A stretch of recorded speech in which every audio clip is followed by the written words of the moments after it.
The fluorescent lights buzzed like angry hornets in the near-empty Wells Fargo branch on West 57th Street. And Alex Harper's heart slammed against his ribs as the teller's voice sliced through the stale air. "Sir, I'm going to need to verify this transaction. It's flagging as potential fraud." Alex's fingers tightened around his worn leather wallet, the $500 withdrawal slip crumpling in his fist. While the security guard's shadow loomed closer, his radio crackling with unspoken threats. In that frozen second, as eyes turned to him like spotlights on a stage he never auditioned for, Alex wondered if this was how it ended. Not with a bang, but with a bounce check and a lifetime of hiding who he really was. But then the glass doors swung open with a whoosh of December chill, and there he was, Jordan Hale, striding in like he owned the goddamn building. Which, in a way, he did. His tailored wool coat billowing, eyes locking onto Alex with the precision of a heat-seeking missile. The teller's jaw unhinged mid-sentence. The guard's hand froze on his belt, and the world tilted back into focus as Jordan's voice, low and laced with that signature Brooklyn edge, cut through the tension like a diamond blade. Problem here? Because if anyone's committing fraud, it's this bank's algorithm mistaking love for larceny. Alex had never believed in love at first sight. Hell, he'd barely believed in second dates after the parade of ghosting apps and half-hearted hookups that defined his 20s in this concrete jungle. But that rainy Tuesday in June, 3 years back, when he ducked into the Beanstalk coffee shop on Bleecker Street to escape a downpour, fate had other plans. He was nursing a black coffee, sketchpad open to a half-finished charcoal of the village's crooked brownstones, when Jordan slid into the seat across from him, uninvited, dripping wet and grinning like he'd just won the lottery. "You draw like you're fighting the page," Jordan said, peering over the rim of his latte, his green eyes sharp as emeralds under the shop's Edison bulbs. Alex blinked, heat creeping up his neck. Flattery from strangers was usually code for pickup lines, and he'd heard them all. "And you sit like you own the place?" Alex shot back, flipping the pad shut. But there was no bite in it, just the spark of someone finally seeing him beyond the barista tips and eviction notices. Jordan laughed, a sound like gravel under tires mixed with summer thunder, and extended a hand that was calloused in ways no tech bros should be. Remnants, he'd later confess, of summers hauling lobster traps off Cape Cod before the algorithms took over. Jordan Hale. "And yeah, I kinda do own a place or two. But this," he nodded at the sketch, "this is real. What's your name, artist?" "Alex. Just Alex." And just like that, the rain outside blurred into irrelevance. They talked for hours, about Basquiat's rage on canvas, the hypocrisy of Silicon Valley's disrupt or die mantra, and how New York's pulse felt like a heartbeat you could never quite sync with. Jordan wasn't what Alex expected from a guy whose app had turned viral memes into a billion-dollar empire. No arrogance, just this quiet intensity, like he was always calculating the next move, but choosing vulnerability instead. By closing time, Jordan had his number, and Alex had a story he couldn't shake. That first date was at the High Line, where the old rail tracks snaked through Chelsea like veins of forgotten industry, wildflowers pushing through cracks in the concrete. Jordan showed up with a picnic basket, actual wicker, stuffed with lobster rolls from his family's old recipe, and a bottle of crisp Sauvignon Blanc that probably cost more than Alex's monthly rent. They walked the elevated path as the sun dipped low, painting the Hudson in strokes of orange and pink, and Jordan opened up about the scars. The conservative boarding school in Connecticut that beat the fairy out of him with sideways glances and locker room whispers. The coming-out call to his lobsterman dad that ended in radio silence for a year. "I built Hale Tech to prove I wasn't broken," Jordan admitted, leaning against the rusted railing, wind tousling his dark hair. "But it doesn't fill the holes." "You?" Alex hesitated, staring at the barges chugging below. His own story was smaller, quieter. A small-town Ohio kid who'd fled Bible study groups for the anonymity of the city, waitering at night while chasing graphic design gigs that never quite landed. "I draw to remember I'm alive," he said finally, "and to forget the rest." Jordan's hand found his then, tentative at first, then firm, and when their lips met under the shadow of the Empire State Building's distant glow, it wasn't fireworks. It was a slow burn, the kind that promised to warm you through the longest winter. From there, it snowballed. Lazy Sundays in Jordan's Tribeca loft with skyline views that made Alex's sketches come alive. Midnight drives upstate to stargaze on hoods of Jordan's vintage Mustang, and whispered confessions in the dark about dreams deferred. Alex's gallery show, Jordan's quiet wish to fund queer youth centers without the board's prying eyes. But love in the city was never just fairy lights and rooftop toasts. It came with shadows. Jordan's world was a vortex of venture capitalists in pressed khakis and assistants who scheduled bathroom breaks. Alex felt like the outsider at those galas, the loft's minimalist chic clashing with his thrift store flannels, and the whispers followed. "What's the mogul doing with the barista?" One night, after a fundraiser at the Met where Jordan's arm stayed looped around Alex's waist like a shield, they argued in the cab home. Alex accusing him of treating their life like a PR stunt, Jordan snapping that he was just trying to keep the wolves at bay. "You're not a prop, Alex," Jordan growled, the city lights streaking across his face like war paint. "You're the only real thing I've got." Alex wanted to believe him, but doubt was a weed that rooted deep in soil like his, fertile with abandonment, watered by years of lovers who vanished when the glamour faded. By fall, things had settled into a rhythm, fragile but fervent. Alex landed a freelance gig illustrating for a queer-lit mag, his lines capturing the ache of stolen glances in subway cars. Jordan surprised him with a studio space in Dumbo, all exposed brick and north-facing windows, whispering, "Make it yours, make us proud." And in those quiet moments, tangled in Egyptian cotton sheets with the hum of the city below, Alex almost forgot the fracture lines. Until the email from Marcus Hale, Jordan's estranged older brother, the golden child who'd stayed in the family fishing biz while Jordan chased pixels. "He's using you," it read, attached to grainy photos of Jordan at a Cape Cod wedding last summer, arm around a broad-shouldered guy in a tux who wasn't Alex. Family first. Always has been. Alex's stomach plummeted. The betrayal a knife twist he hadn't seen coming. Was it a setup? A jealous ploy? Or had Jordan been playing house while keeping a harbor light burning back home? He confronted Jordan that night in the loft, the photos splayed on the marble island like evidence in a trial. Jordan's face drained of color, then flushed with fury. "Marcus is full of shit. That was my cousin's wedding, and that guy's his husband, for Christ's sake. I told you about them." But the seed was planted, doubt blooming into full distrust. Alex stormed out into the crisp October air, hailing a cab to his old Williamsburg walk-up, the one he'd sublet but never fully left. Days blurred into a haze of unanswered texts and half-finished sketches, the city feeling colder, crueler. Jordan showed up on the stoop a week later, rain-soaked and desperate, a bottle of that first Sauvignon in hand. "I can't lose you over ghosts," he pleaded, voice cracking like thunder over the East River. They talked till dawn, raw, unfiltered, about the weight of legacies, the terror of being the other in families that prize tradition over truth. Alex admitted his fear of being the poor kid in the rich man's story. Jordan confessed the isolation of success that echoed emptier without someone to share the echo. By morning, they were back together, stronger in the mending, planning a trip to Provincetown for Thanksgiving, queer Mecca, no pretenses. But betrayal has a way of echoing, and Marcus wasn't done. As winter gripped the city in icy fists, whispers turned to sabotage. Jordan's board caught wind of distractions. Code for Alex, and a rival firm, backed by old money conservatives, started digging into his past, dredging up Ohio scandals that weren't even his. One leaked article painted Alex as a gold digger, the headline a gut punch. Billionaire's boy toy? From flyover flop to Manhattan Muse? The fallout was swift.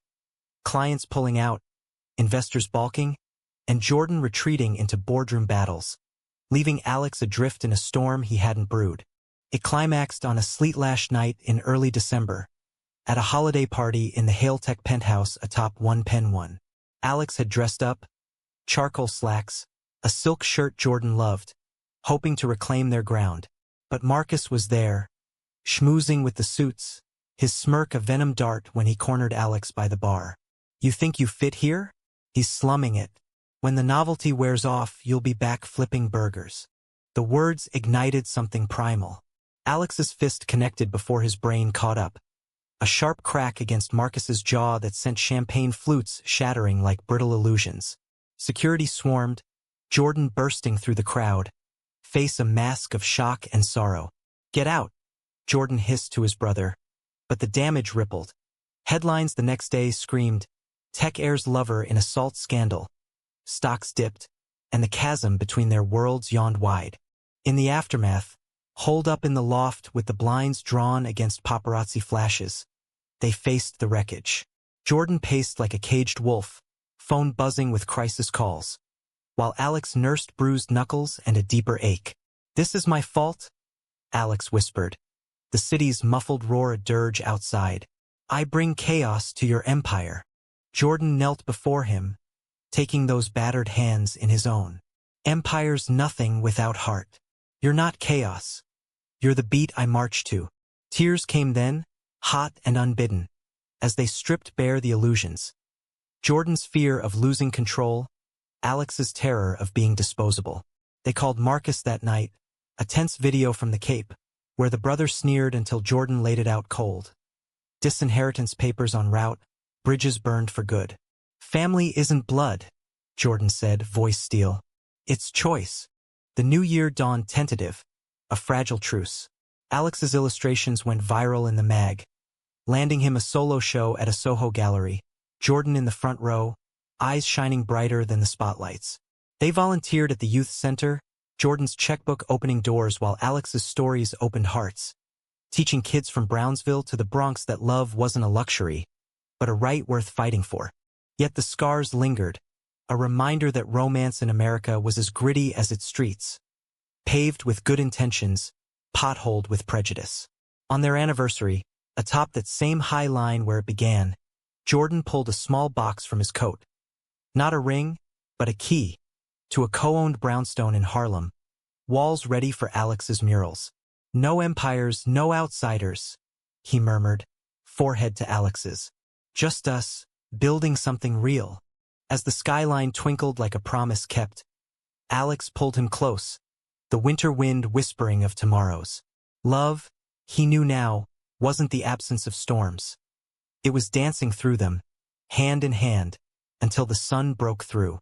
The gallery opening in Soho was a fever dream of clinking glasses and murmured critiques, the air thick with the scent of overpriced Prosecco and ambition sweat under the halogen glow. Alex stood by his centerpiece, a massive canvas of intertwined figures against a fractured NYC grid, lines bleeding emotion in blacks and crimsons, watching strangers dissect his soul with nods and whispers. Jordan hovered at the periphery, a pillar in navy velvet, fielding compliments like a pro. But his eyes never left Alex, a silent anchor in the swirl. "You did it?"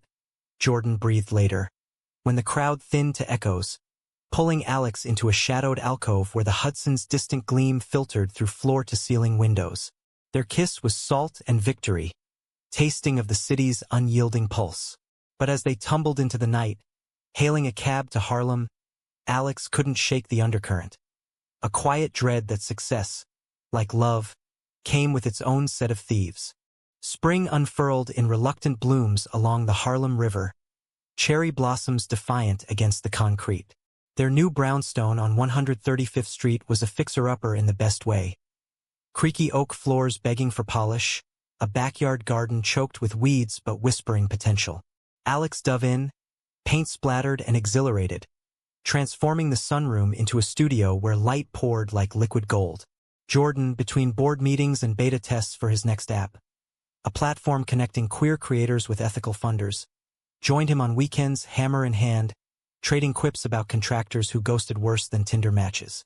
It was domestic bliss with an edge, the kind New York specialized in. Farmers market runs to Union Square for heirloom tomatoes and fresh-baked challah. Evenings at the Apollo catching jazz that vibrated through your bones, and lazy afternoons in bed with takeout from Sylvia's, ribs saucy and stories saucier. Jordan opened up more, tales of his Cape Cod youth. Sneaking beers with the deckhands, first crush on the lifeguard who taught him to swim against the tide. Alex shared his Ohio ghosts. The high school art teacher who smuggled him Van Gogh prints. The prom night spent alone in the bleachers sketching fireflies. But the idol cracked under summer's heat wave, when Jordan's latest project hit a snag. HailConnect, the creator app, was poised for launch, but beta testers, mostly straight, venture-backed bros, pushed back on features like anonymous safe spaces for trans users. Its niche, one email read, leaked to the press by God knows who. Stick to broad appeal or tank. Jordan fumed in the kitchen, laptop slamming shut, while Alex plated falafel from the halal cart down the block. They're scared of what they don't get, Alex said, sliding a plate his way. Like every bigot since Edison. Jordan's laugh was bitter, but he pulled Alex onto his lap, the chair groaning under them. You're my North Star, you know that? Without you, I'd be just another suit selling out. That night, they made love slow and deliberate, bodies mapping forgiveness, the fan whirring overhead like a conspirator. Yet doubt crept in through the back door, disguised as opportunity. An old flame of Alex's, Riley, a silver-tongued curator from his waitering days, reached out via Instagram DM. Saw your show. Let's collab on a series, Queer Narratives in Urban Decay. LA's calling. It was tempting. Escape the humidity, the headlines, the feeling of being Jordan's shadow. Alex mentioned it offhand over breakfast, expecting enthusiasm. Jordan's fork paused mid-air, jaw tightening. LA? Now? When we're finally... He trailed off, hurt flickering like a shorted wire. The argument simmered for days, unspoken barbs about dependency and dreams deferred. Alex accused Jordan of clipping his wings with that loft key. Jordan fired back that Riley was a user, always had been. He's not me, Jordan said, voice low in the garden, fireflies winking like judgmental stars. He'll burn you out and bail. Alex stormed inside, slamming the screen door, the echo a gunshot in the quiet night. Riley's follow-up call came at midnight, Alex pacing the studio with a half-smoked joint, contraband in their soberish life. Come on, babe, Riley purred, voice like honeyed bourbon. Jordan's world is glass towers. Ours is the grit, the real art. It was the babe that did it. A slip back to old intimacies, and Alex hung up with a pang, the betrayal his own this time. He didn't tell Jordan, but the omission festered, a secret splinter under skin. By August, the heat broke with a nor'easter, winds howling off the Atlantic like banshees. Jordan's launch went off without a hitch, HailConnect trending, influencers gushing. But victory tasted hollow when Alex skipped the after-party, claiming a migraine. Truth was, he'd met Riley for coffee at a dive in the East Village. Sketches exchanged, sparks too familiar. Nothing happened, not really. Just a hand on his knee under the table, a laugh that lingered too long. But guilt was a tide pulling him under. Jordan sensed it, of course, the distance in Alex's touches, the way his eyes drifted to the horizon. Talk to me, he urged one stormy evening, thunder rumbling as they huddled on the brownstone stoop, wrapped in a shared blanket.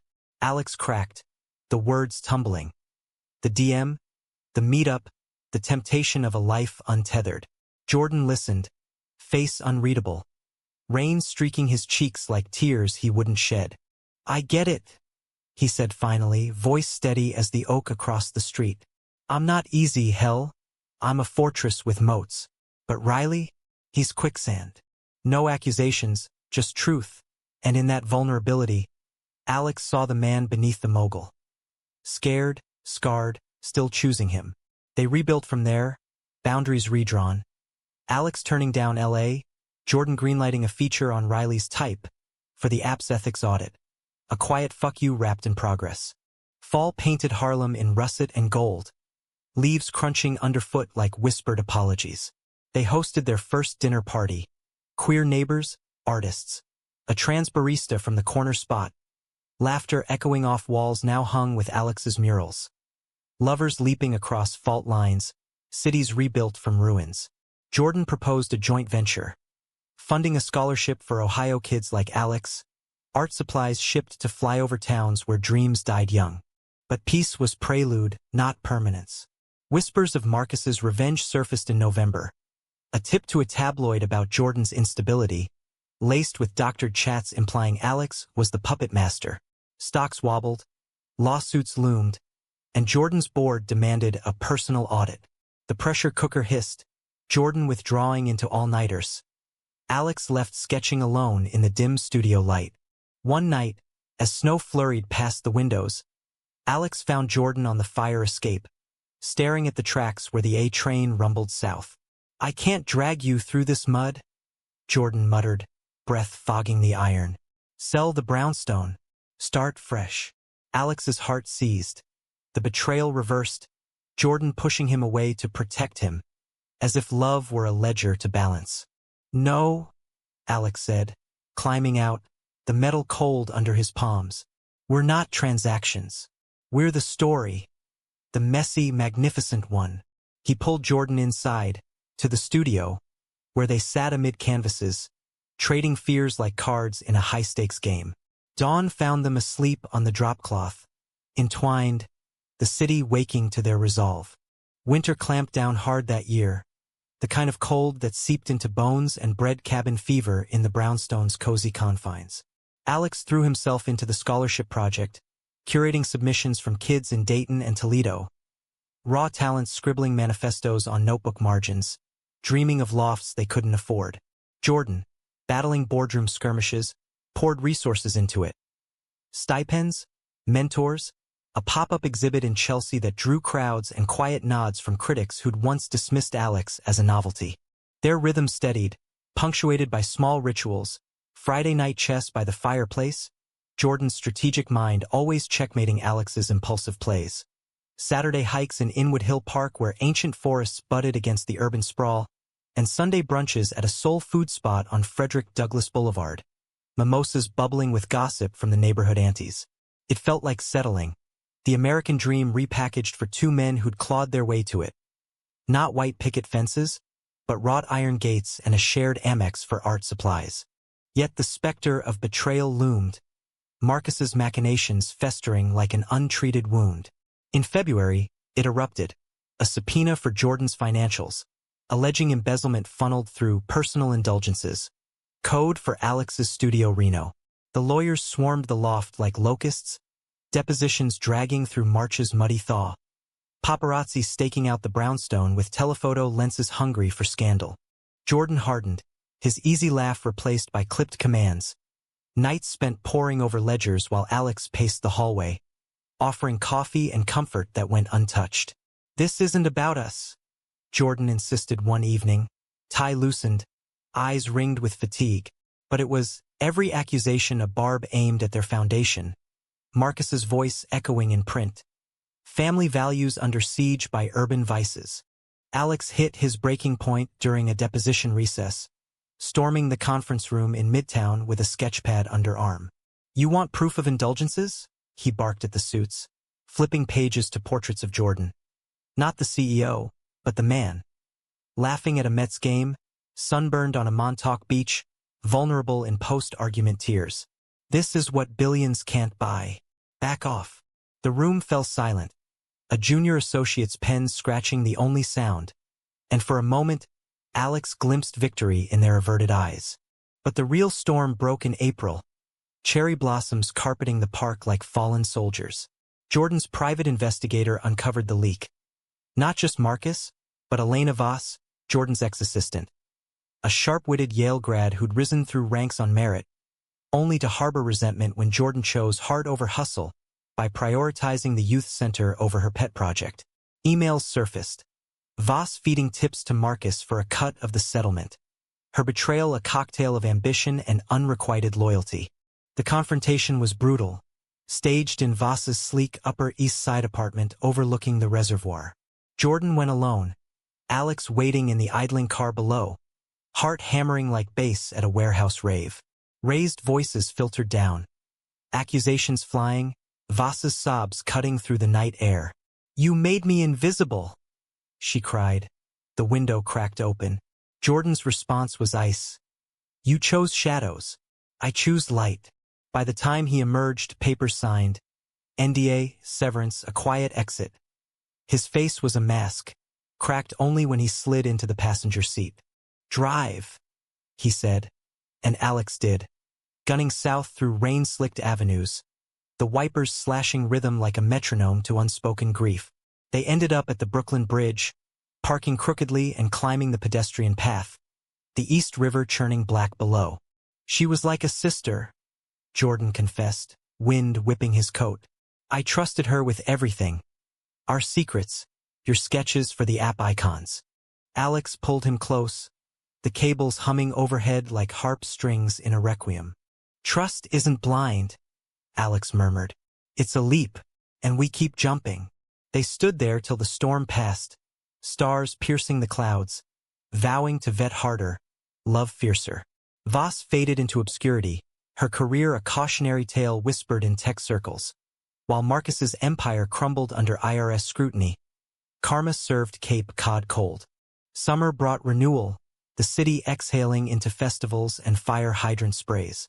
Alex's exhibit toured to MoMA PS1, panels buzzing with talk of queer resilience in capitalist cages.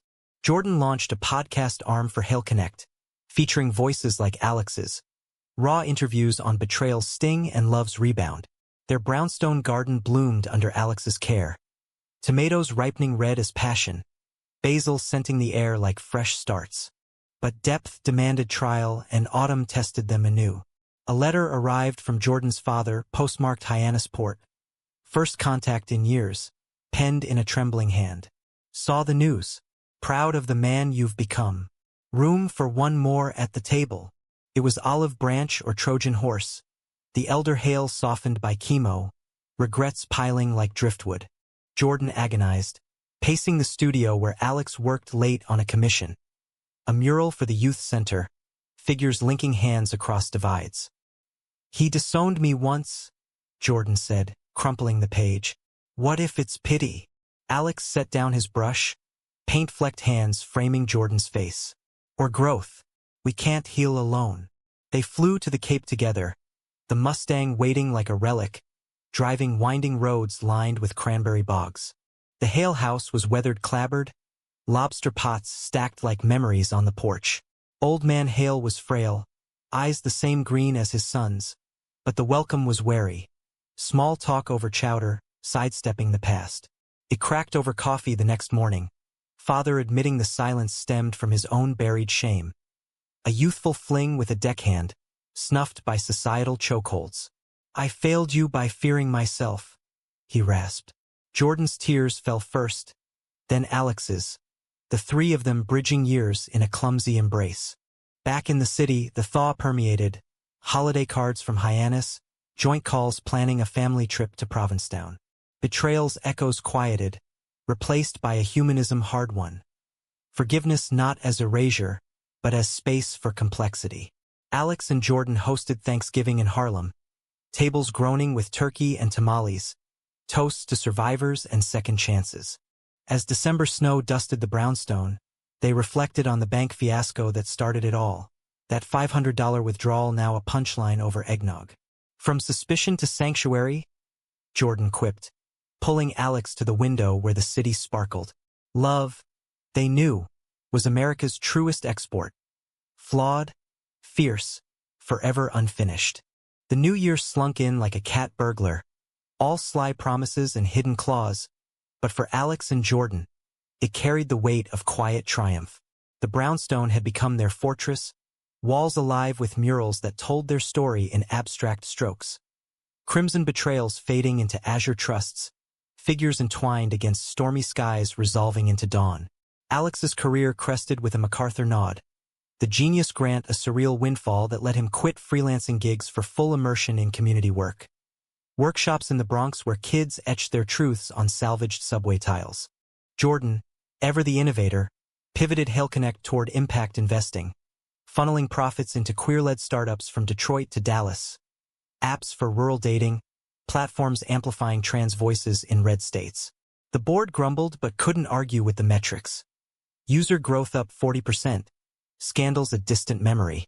Even Marcus sent a terse Christmas card from his diminished dockside life, water under the bridge, which Jordan burned in the fireplace, ashes scattering like exorcised demons.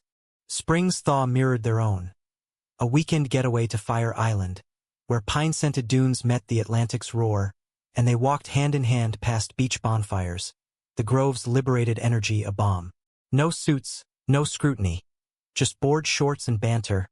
Jordan's laugh booming as they raced waves. Alex sketching seashells in the sand. "This is it," Jordan said one sunset. Toes buried in cool foam, arm around Alex's waist. "The plot twist we earned." But life, that relentless dramatist, reserved one final act. In June, as Pride Month parades choked Manhattan with rainbows and resolve, Alex felt a shadow, a persistent cough, fatigue that paintbrushes slipped from numb fingers. Doctors at Mount Sinai confirmed it. Early-stage lymphoma, aggressive but treatable, the diagnosis landing like a sucker punch in a ring they'd thought they'd left. Jordan's reaction was a masterclass in controlled chaos. Canceling a Tokyo summit, assembling a team of oncologists from Sloan Kettering, turning the Brownstones' guest room into a Zen recovery suite with diffusers and daylight-mimicking lamps.